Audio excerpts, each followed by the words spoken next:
Welcome back to another recording of Pencil Leadership. I'm Chris Anderson, your host, and we're about to have a great talk about being the authentic entrepreneur, the authentic entrepreneur's way. You are not them. And we have Sid Mohasseb on the show, and he is the entrepreneur philosopher, as well as an author, university professor, angel investor, and serial entrepreneur himself. And so going to really dive into that, how to be authentic on your journey as an entrepreneur, and super excited just to pick Sid's brain and hear his expertise. So you are all in for a treat tonight.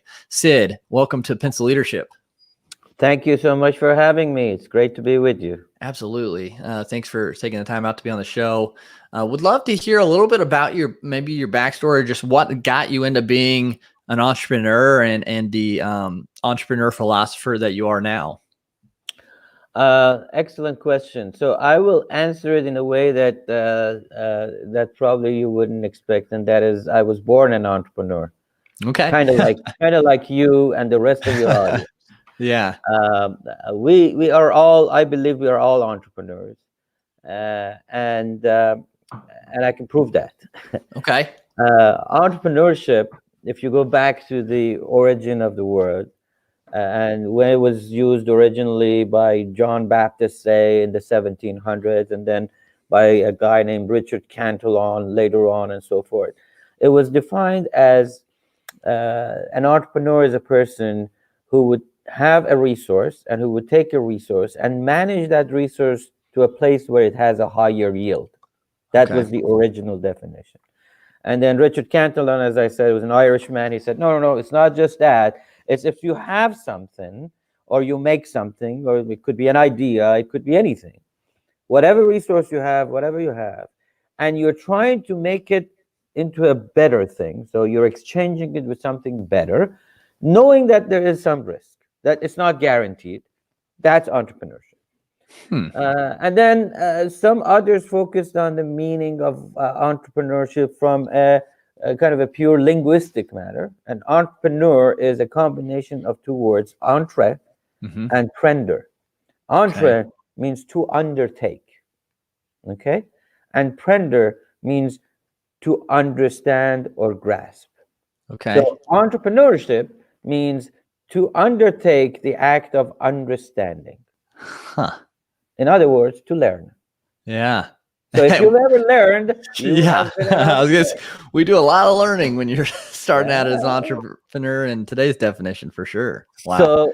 So the key is that it's, I define it as an exchange. It's, we all have something and we try to exchange that with something better, knowing that there is some risk. And along the way, we learn, we adjust, we choose, and there are consequences to our choices. And that's a good thing, because if there was no change, if there wasn't anything would change, there would be no choice. So we would be doing exactly the same thing that we're doing all the time. So an entrepreneur is someone who looks at the world and says, hey, it's changing, baby. Let me make a choice. And you do that every time you leave home, except some of us are what I call in denial. We don't accept. We look at an Elon Musk or some of these, Henry Ford or whatever, and say, oh boy, if they're an entrepreneur, I sure hell I'm not. So we ignore the talent that we have. And this is, by the way, again, a talent that's been given to us, or we've developed in our genes about 500,000 years ago. It's proven that about 500,000 years ago, this gene of to go, to explore, to be wanderlust, to discover, was developed in human beings in order to survive and thrive, in order to make a choice, to exchange what they have with something better. Now, again, some of us are in denial. Some of us are aspirational. That is, we realize what we got, this ability to take what we have and improve it, but we're afraid. We don't trust our talents, and we're afraid that what we choose that with, what we exchange what we have, may not be as good. There is a risk. So we're afraid of the risk. Some of us are confined. We will operate in a company, but still we're exchanging. We're making decisions. We're taking a risk. We're hoping that every decision we make in a company, And guess what? We're trying to move up the corporate ladders, exchanging our position with something better, getting a Yeah. bigger bonus, whatever that is. Yeah. And then on the other side of the scale, they're the misguided, and those are people who think entrepreneurship is about bamboozling others and Mm, fast talking, and which is not the case. right. So, and Interesting. then what I call the practicing entrepreneurs are folks that realize all the time that they have something, maybe an idea, maybe a product, and they realize that they have the ability to exchange that with something better. And they're Mm, willing and able to take the risk by increasing their knowledge to learn, to be able to get and secure a better outcome. So, wow. am I an entrepreneur? Yes, I am. When did I start? From the day I was born. That's awesome. That's such a good kind of breakdown too. I mean, you don't think of that, all the different what it means, what it stemmed from, and the different like levels, I guess, phases of entrepreneurship. You just think I'm an entrepreneur or I'm not. And so that kind of opens the door for a lot of people. And I think it's neat to be able to go down this journey of trying to build your own business or provide and a service that improves people's lives or helps them in some way. And so yeah, it's definitely a journey for sure. Correct. And the other thing is, I say you are both the sculptor and the sculpture. Mm, That is, we're all both the artist and the art. We're both yeah, the Mona Lisa and Leonardo da Vinci. yeah. And we're always constantly with our choices. We're kind of sculpting ourselves, painting ourselves. And this is our masterpiece that's never done. It's always evolving, always changing. And that's a good thing. Yeah. Yeah. And that's the journey. Now the question is, what decisions do we make? How do we make those decisions? And realizing, as you mentioned, my last book is called "You Are Not Them." Mm, As we realize that we're not them, we are yeah. unique. Yep. And if you look at, we mentioned, Elon Musk and Henry Ford, they're not the same. They're not the Yeah. same as Warren Buffett. They're not the same as Steve Jobs. They're not the same of any entrepreneur that you want. They're all different.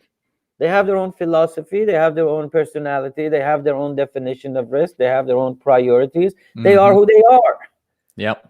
and they've gone from different origins to what they are as an original, Mm, from their origins to their originality. And yeah. that's a process of discovering your own personal entrepreneurship philosophy. It's not a switch that you say, I am authentic, I'm not authentic.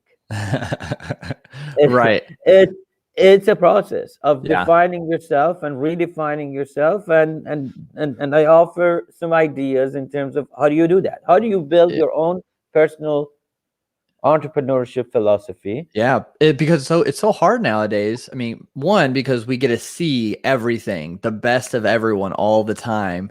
And so that comparison piece starts to sink into our mind, like, I wish I was at their level, or I wish, all that comparison is the thief of joy kind of thing.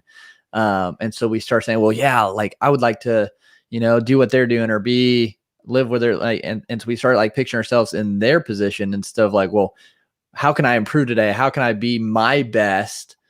And then what will that look like as I almost kind of like level up, upgrade myself on this journey? So that's true. So the thing is that you could wish that you were them, Mm-hmm. but this is a wish that will never be granted, my Right. friend. Exactly. So it's a foolish wish. Yep. Uh, but you could learn from them. Yes. You could see what the pieces of the puzzle are, that because you're not them, you have a little bit of this guy and a little bit of that lady and a little bit of that other guy and a little bit of, and you have different things. Mm-hmm. And you choose what you exchange. By the way, that's an important definition. So people say entrepreneurship is about making money. That's not true. If it's about exchanging what we have with something better, I would propose to you that Gandhi was an entrepreneur, Martin Mm. Luther King was an entrepreneur, Mother Teresa was an entrepreneur, except they changed and they exchanged what they have with what they thought was better. They took Yeah. what their resources, they took a risk down to being killed Yeah. in order to achieve something better based on their definition. So Mm. key is define what is better for you. And it's Yeah. not necessarily $100 million or $1 billion. Right. It is what makes you happy. And that's different from being passionate about something. Let me Yeah. explain that. I'm passionate about painting, but Mm. I can't make a dime out of it and I can't exchange it with anything. I'm just Yeah. passionate. So the That's a good key is point. not just blindly following a passion. The key is building a passion around what we're competent at, and Mm. building and creating that competency and building that philosophy that surrounds that. And that could be anything. I mean, I could become an art dealer. That doesn't necessarily mean that I didn't follow a passion. It just Yeah. means that, hey, I'm really horrible at painting. I gotcha. Yeah, that makes sense. And I So think it it's goes the back. reality check, if you would, that comes into picture. Yeah. And I think it's huge to remember that we aren't them, like you mentioned, your book, and focusing on ourselves and our journey. And so how I know you said you had some guidance on how we can live that authentic entrepreneur's way. What does that look like as far as creating that for ourselves in our own lives? So so let me begin by saying I opened the book, kind of the first chapter. The first chapter, by the way, is the conclusion, which is kind of weird, but I thought, hey, let me give it to you all, and then we'll go back and Yeah. dissect. But right after that, what I say is, this is not a how-to book. This is not. I'm not giving you a how-to, because there's a lot of how-to books out there, but they are a mechanical recipe for doing something. Mm. And life and entrepreneurship is not like going to IKEA, buying a bookcase that says, attach A to B and use Right. screw number C. It doesn't work that way, because Mm-mm. all bookcases, in this case, all of our lives are different. If Yeah. you have a business, you're starting a business, your idea is different. Your customers are going to be different. The people who work with you are going to be different. You are going to be different. Everything about that is different. Everything about it is different. So there is no cookbook. Now, yes, there are a lot of how-to books that are wonderful. How do I balance my books? Okay. How do I Right. use marketing in Facebook and use these keywords? Okay. Those are all wonderful things, Yep. but they are good after you have your own philosophy. Mm.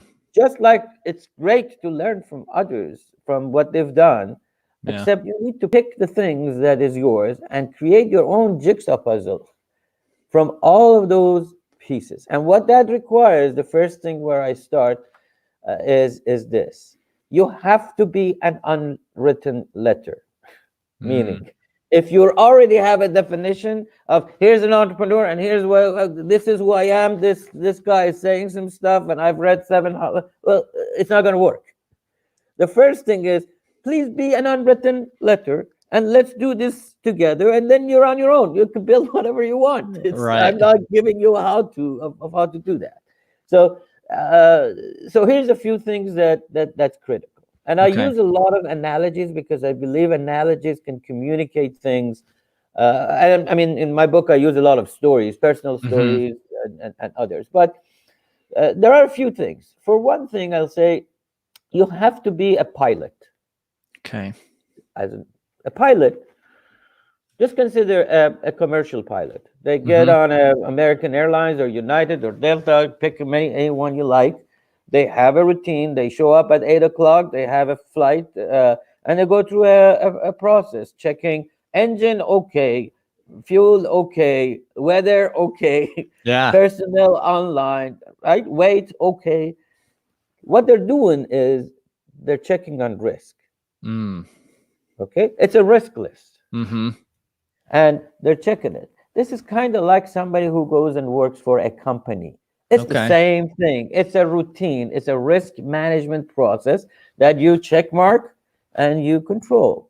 Now, you have commercial pilots that deal with risk in certain ways. You have weekend pilots. Those are people just kind of like what I was saying, aspirational. Those people who go after a hustle here and there. They Hmm. they do fly. They have a list, but it's not necessarily as safe as, they've got some other things to consider. This is a smaller plane, and.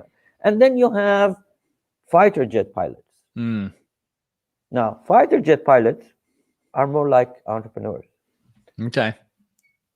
They have to have the same set of risks that a commercial pilot has. Engine check, everything is checked, but they are also being shot at.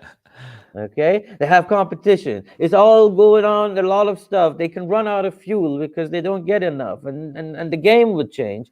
And they have another thing. They have a mission.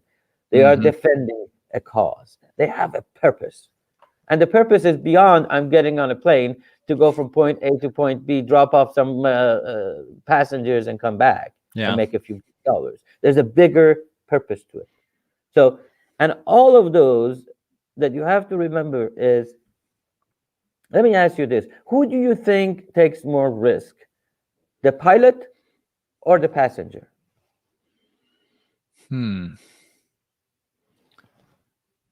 That's a good. I would have to say the pilot does, doesn't he? If they crash, they're both dead. Right. But it's on the pilot. Risk. Yeah. It's the same risk. So if we are a passenger, if we are working for a company, we are flying, except we have delegated the authority to somebody else who's the pilot driving it. Yeah.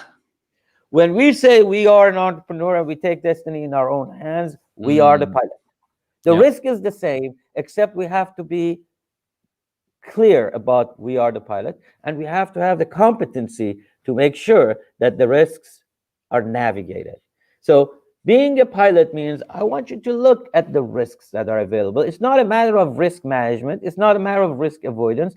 It's about navigating risk. Right. I sold a company to KPMG about 10, 12 years ago. And you know, KPMG, the big consulting and accounting firm. And they are they're a mass. There are 160,000 people, and fairly against the risk because that's their their nature. So when I was selling the company, the head of risk management, who was reporting to the CEO, came and said, "Sid, you're an entrepreneur, but we are not risk takers. How do you think that your company and you would fit into our organization?" I said, "I'm not a risk taker." So what do you mean? I said, "I'm a risk navigator. I write the checks, everything I do. I take less risk than you do, except I research the risk. I am knowledgeable about this and the probability of success. You commit to certain things and do a project, but it's not your money.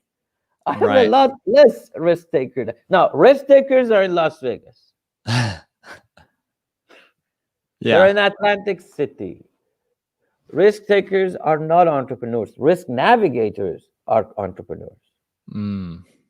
So this ability to be a pilot, and what kind of pilot you decide. I'm not telling you what kind of pilot you. Right. I'm just saying, here's the, and then you have those people that I call they've become an astronaut, like like Steve Jobs. Yeah.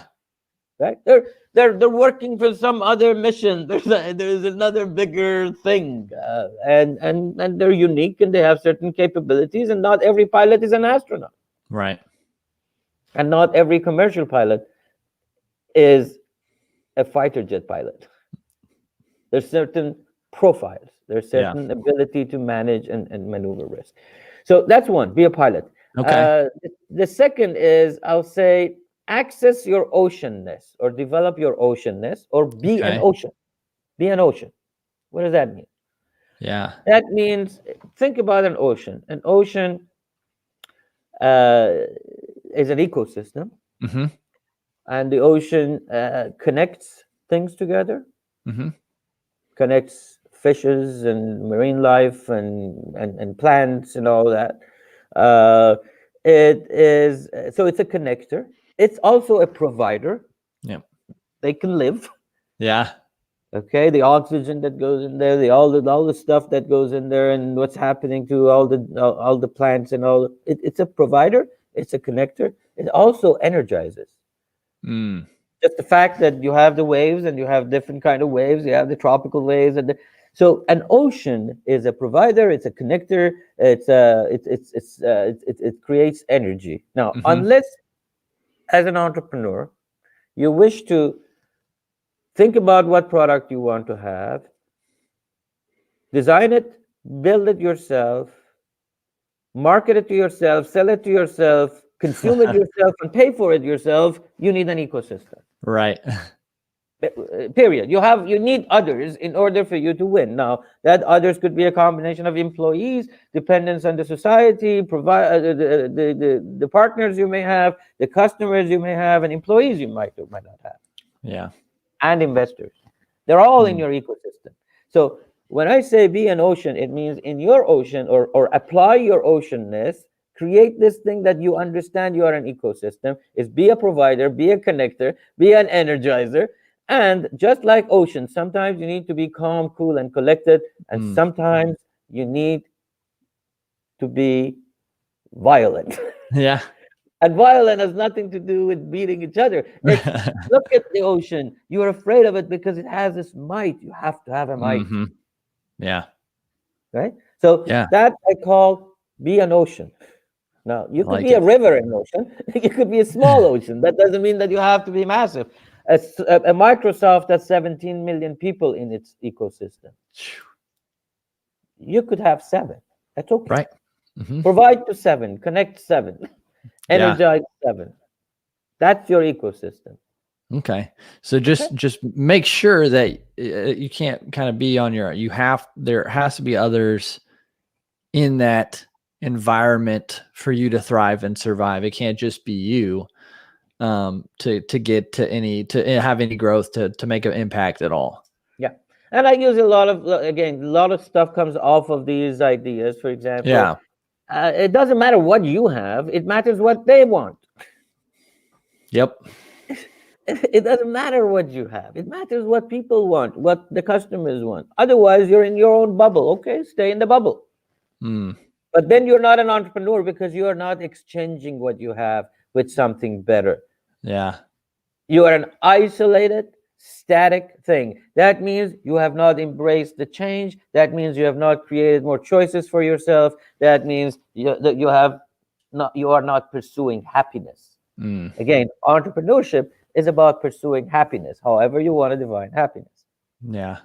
Right? Okay. So be a pilot, be an ocean. Here's another one. Be a dancer. Oh boy. Be a dancer, an entrepreneur dancer. Yeah. So let's look at a dancer. A dancer can be choreographed, but could also improvise. Yep. A dancer is quite aware of timing and of rhythms of music.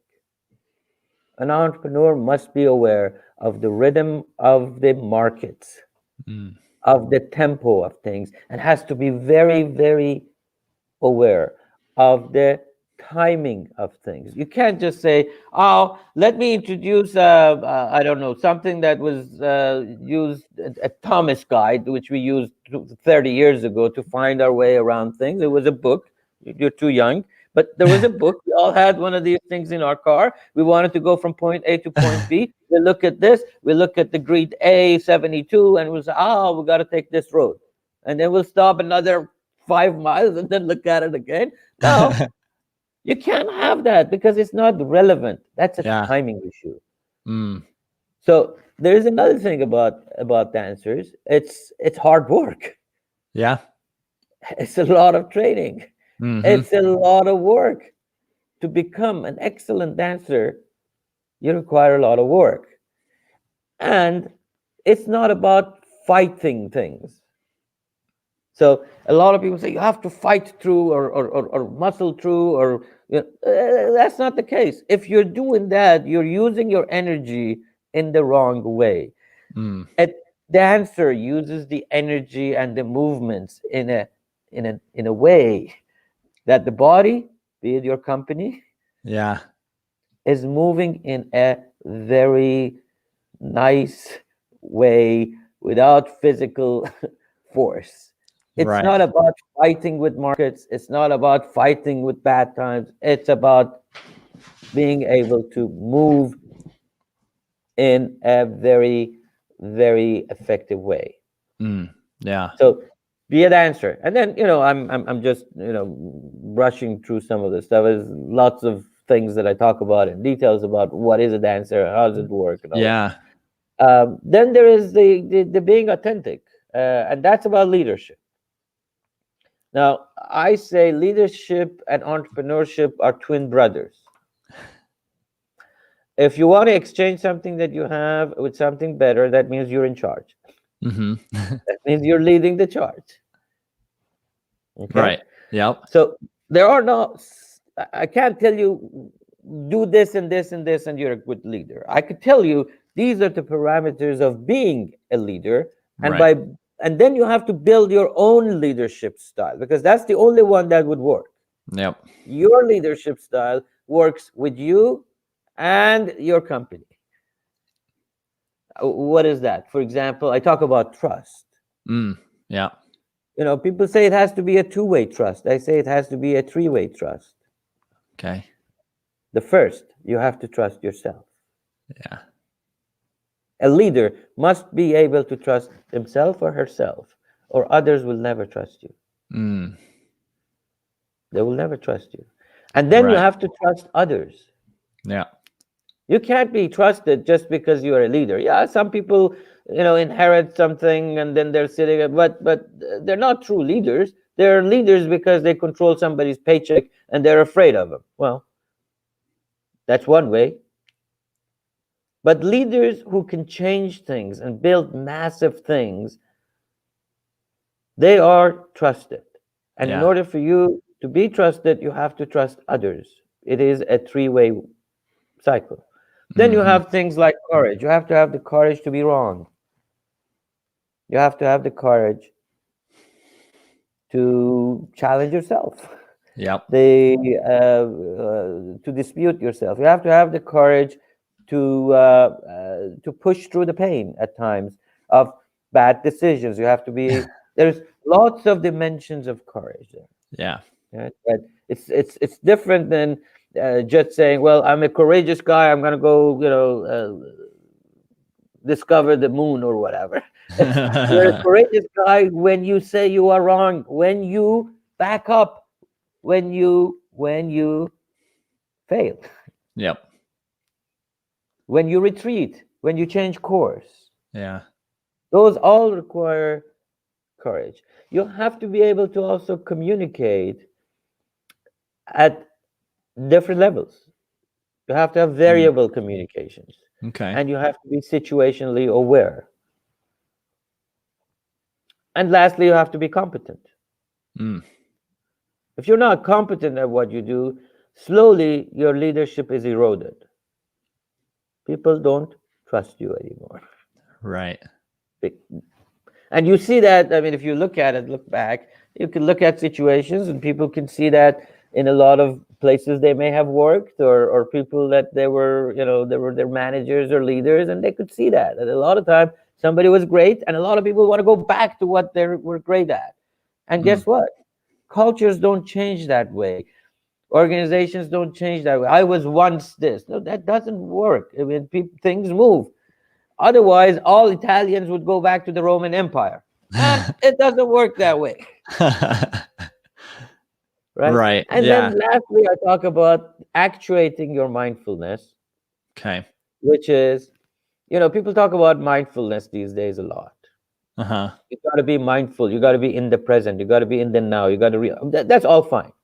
But being in the present without connecting that to the future is pointless. That could be an interesting exercise of, you could do on Sunday mornings. But what an entrepreneur does is connect that mindfulness to the future. And that is, you have to have a purposeful wanderlust. You have to be, you're constantly wondering, but there has to be a purpose to it. It can't be just wondering. That means you have to be nervous. Why? Because when you're nervous, that means you're pushing your limits. When are you nervous? Only when you push your limits. Yep. 100%. You have done this podcast now for a long time. Yeah. You're comfortable with it. Yeah, this is now second nature. But the first time or the second time you did it, you were a little nervous. Oh, yeah. Do you know why you were nervous? Push the limits, doing something new, something different, stretched me. So you get yourself to be nervous. It's a good thing. Yeah. Yeah. Being uncomfortable, it's like when you work out, you're not going to improve if you don't get uncomfortable. Like if it's easy and you get comfortable and easy and don't push yourself, and it doesn't have that, like you don't have that shake going on and that soreness, like you're not going to improve at all. And so it's the same thing in That's entrepreneurship. exactly right. Exactly Yeah. right. Now, here's the other thing. You just Mm-hmm. mentioned working out, and this was my discovery 3 days ago. Okay. At my old age, I don't have I don't call it the will, the patience, whatever you want to call it, to go and exercise by my own. So I've got a trainer. Oh, So absolutely. Yeah. If you can, so why I got a not? trainer, and she was telling me, as you know, as doing stuff. She said, you have to connect the mind to the muscle. I said, Oh, what? yes. Yeah. Just connect the mind to the muscle. So what do you mean? She says, oh, this is a thing. You Yep. have to make sure that while you're doing an exercise, put your mind on that muscle, because it's exactly like executing in a company. Mm-hmm. It's put your mind to the place where that activity, if it's a sales activity, if it's a Yeah. marketing activity, if it's a communication, if whatever it is, put your mind to that muscle. That is the muscle of your organization. Yeah. That's a That's good point, because I just read about, again, I heard someone talking about the mind to muscle thing yesterday. And so yeah, it's so true. You got to put your mind to what needs to grow and what needs to be involved in the situation. and that's not a how-to, Right. right? I can't write you a prescription or a thing that says. One of the reasons is, I've mentored hundreds of entrepreneurs, if not thousands. I've Mm-hmm. looked at thousands of deals, invested in many, and so forth. But you know what? When I give you an advice, I give it to you from my perspective, with my Right. glasses on, Mm-hmm. and I have a different origin.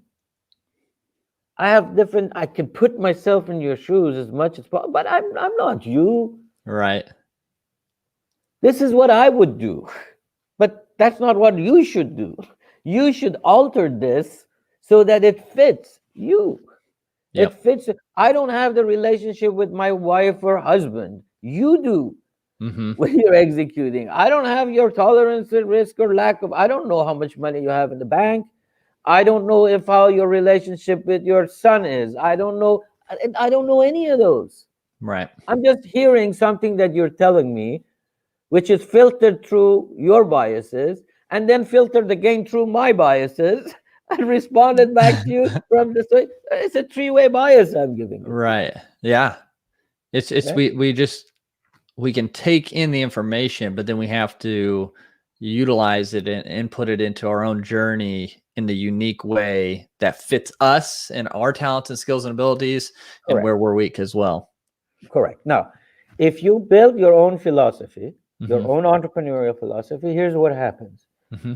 Those situations as they come on, those advices, the challenges, the opportunities, they go through a consistent filter. Mm. Your filter. It's not somebody else's filter. It's not somebody you're having a drink with somebody and oh what else, and then you tomorrow you're, because it goes through your filter and it's your philosophy. Now, here's what happens. The strategy becomes consistent. B, you can communicate that strategy a lot better because you're familiar with the pieces of those things. Mm. C, because you've communicated better, people understand it better and can execute it better. So your strategy would be better, your communication would be better, your leadership would be much more clear, your execution would be better, what you measure success would be better. It's going to be a consistent way of executing because you have a consistent philosophy that you filter things through. Mm. Yeah. And I think it's why it's so important to just kind of have your own journey, like be yourself and remembering you aren't them, kind of coming full circle with it. And just choosing like which pilot am I? And then what's in my ecosystem of my ocean, and then what kind of dancer and then is my kind of, what's my strengths within that, and building that kind of journey out. So yeah, lots to take away for sure from all of this. It's all in your head. Mm-hmm. Yeah. It's we are who we are because we think the way we think, because Yep. of our background, because of where we come from. Somebody comes from a poor family, somebody from a wealthy family. Mm-hmm. Somebody is black, white, or Asian. Somebody is good at math. Somebody is we're all different Yeah. Yep. personalities, and extroverts, introverts, you name it. There's so many different variables that makes all of us different. But there is Right. one thing that's consistent in all of us, and that is the gene to exchange. Mm. The gene to exchange, the talent to be an entrepreneur exists in all of us. Yep. Yeah. And it We could. all want to pursue happiness. Doesn't Yep. matter if we're in Africa, if we're in Russia, if we're Iceland, wherever you want to be, you're trying to change what you have to something better.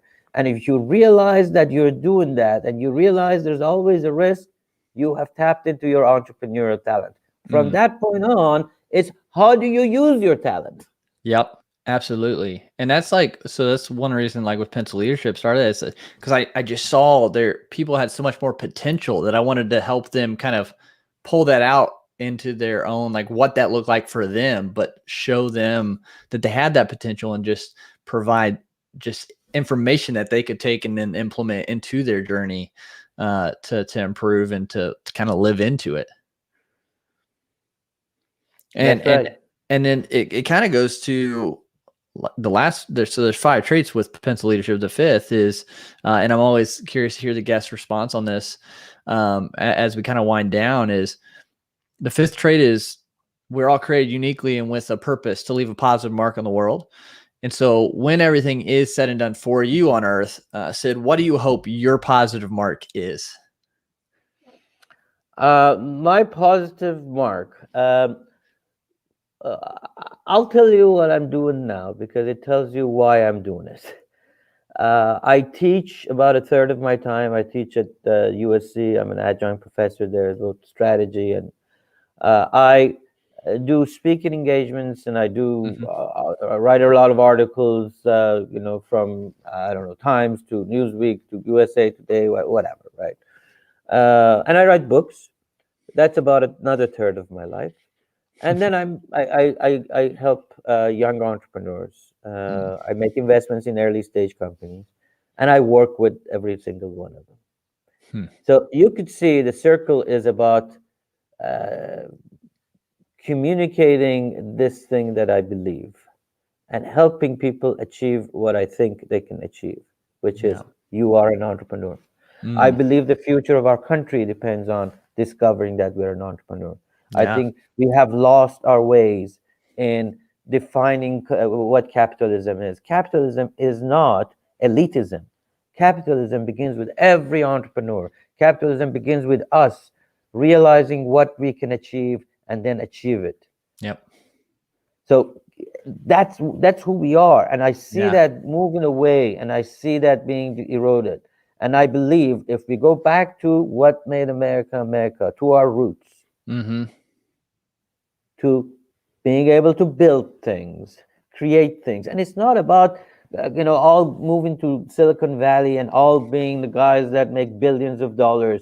Right. Here's the fact. The fact is, and this is like 3 or 4 year old statistics, but venture capital association says out of 1,000 people that are looking for funding, one gets it.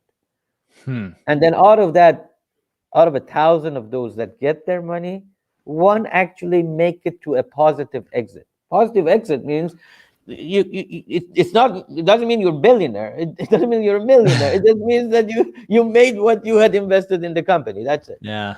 That's one in a million. Hmm. Now, it's great to have wonderful dreams, but that's not who we are. Right. We are about having a donut shop. We're about having a little business. We're about being, first doing some, if you would, side hustling. And as we build Mm. our muscles and our belief. So what I want to pursue is be able to communicate and create this understanding, if you would, or at least provoke people to understand that we are not them. but we are unique and we have tremendous amount of ability, because I believe that the future is amazing. I think Mm, we are at a point in time that it is bigger than, the Persian Empire, the Roman Empire. It's much bigger than, it compares to the time when people discovered a knife. I mm, mean, because the opportunities with technology, the opportunities with artificial intelligence, and the dangers that people are focusing on. Oh, it could mhm, be doing that. Oh, it could be doing that. The struggles that we have with privacy versus, all of those are amazing, amazing things. The mhm. world being what it is, you could have a competitor that comes from Cambodia or China or Middle East tomorrow morning. Yeah. This is an amazing times, and it requires us to step up, to change, to evolve, and not, what I always say, not leaving change to chance. Mm. Yeah, so true and so good. And it's just amazing everything you are doing, and just all this information today, just so much valuable insight that we can kind of take and make our own on our journey. So again, thank you so much for sharing all this today. Before we kind of say goodbye and stuff, I know you have your book. Where can people find it? Where can people get connected with you to learn more Uh, about what you're doing? Connecting with me is simple. I have my own site, which is mohasseb.com, which is Okay. my last name. I'm sure you have it in your notes, but it's mohasseb.com. And my email is sid@mohasseb.com. Perfect. And the book, as you mentioned, the recent book is called "You Are Not Them: The Authentic, Entrepreneur's Way." Uh, it's on Amazon, Cool. so folks can get it on Amazon. And I'm happy to say that it got to be a bestseller in three categories within the first couple of weeks that it was out. Awesome. Congrats on that. That's In great. business, that was in business, in education and organization, and the one that I really like, in philosophy. Awesome. So cool. Because again, it's not a how-to. It's you see my poems as well as things from, ranging from Plato to you name it, That's but awesome. to Rumi. So it's a different kind of a book. And if you're looking for a how-to book, this is not it. But if you're looking for something that would provoke you and help you discover the, different nooks and grannies, and help you shape your entrepreneur philosophy, I think this would be an enjoyable read for your audience. Awesome. Well, thank you for sharing that. Yeah, everybody check it out. Get connected with Sid. Again, Sid, thank you so much for being on Pencil Leadership today. Thank you for giving me the time to share a few words with you.